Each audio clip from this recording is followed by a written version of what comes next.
혼자문 760번째 가지조 글자 공부합니다. 이 가지조자는 나무목 부수의 총액 11획입니다. 먼저 필순에 따라서 써보겠습니다. 3번 반복해서 써보겠습니다.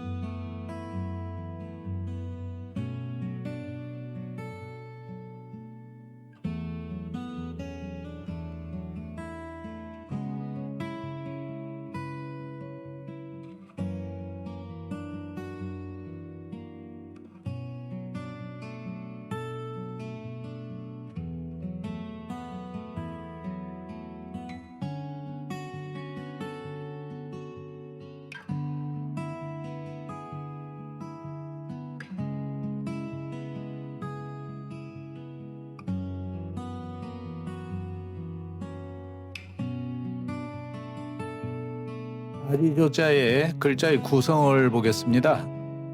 나무목 부수의 유자의 바유자가 합한 글자다.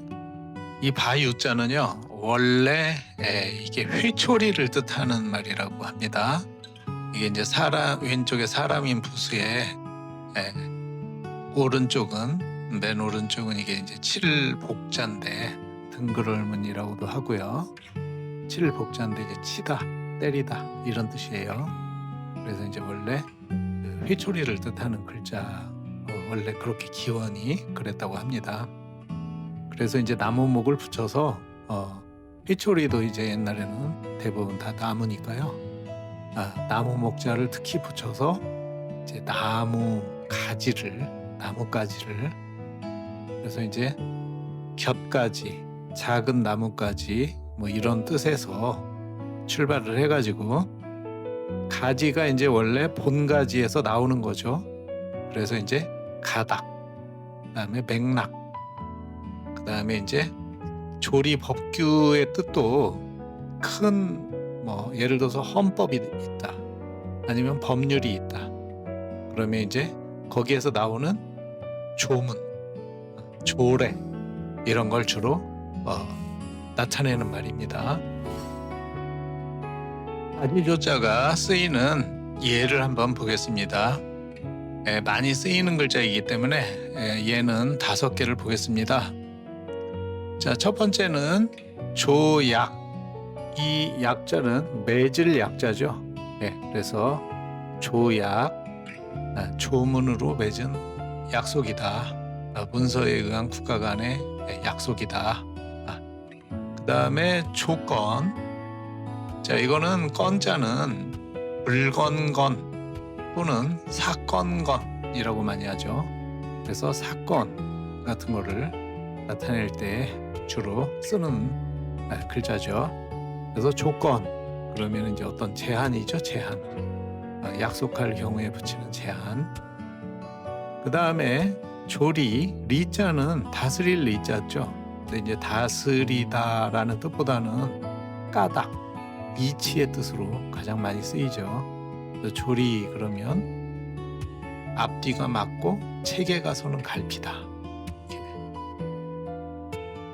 자, 그 다음에 조례. 레는 이게 이제 법식 레자죠.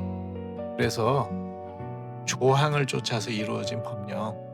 지방자치단체가 이제 법적으로는 지방자치단체가 지방의회에서 만드는 것을 조례라고 하죠. 자, 밑에는 이제 철조망. 요즘에도 이게 이제 도시 바깥으로 가면 많이 있죠. 쇠철자죠. 쇠철자. 그다음에 망자는 이제 그물 망자인데, 그래서 철조망 그러면 굵은 철사로 만들어서 그물 모양으로 얼기설기 엮어놓은 물건 이렇게 돼 있습니다. 자, 다음에는 이체자를 보겠습니다. 이체자를 보시면요, 가운데 글자는 이게 이체자는 지금 모두 같은 가지조자죠. 그런데 가운데 글자를 보시면 나무목을 맨 왼쪽에다가 하나 더 강조해서 붙여놨죠. 그 다음에 이제 왼쪽은 이 글자를 왼쪽 부분에 해당하는 거를 이제 작게 해서 오른쪽으로 하고, 밑에 부분을 전부 목자로 표현한 거예요. 그다음에 맨 오른쪽 글자는 이거는 이제 간체자죠. 중국어에서 이 가지 조자로 이렇게 쓰고요. 이제 중국어뿐만 아니라 가지 조자를 간략하게 이렇게 많이 사용하는 거죠. 자, 다음에는 전서체를 보겠습니다.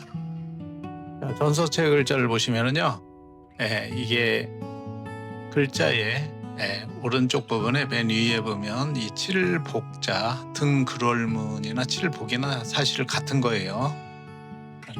그런데 이 칠복자가 이제 보면은 손으로 이 막대기를 잡고 있는 모습이에요. 그거를 이제 형상화해서 글자가 나왔다고 그러죠. 이제 때리다라는 의미를 갖는 겁니다. 밑에는 이제 나무 목자고요. 자, 왼쪽은 맨 왼쪽은 사람 인자죠. 전서에서 이렇게 쓰는 거죠. 가운데에는 이제 뭐 물수를 생략했다고 그러는데요. 자, 보시고 그 다음에는 초서체를 한번 보겠습니다. 초서체 가지 조자입니다. 자, 왼쪽보다 오른쪽은 이제 붓을 떼지 않고 거의 한흙에 쓴 거죠. 자, 오늘은 여기까지 보겠습니다.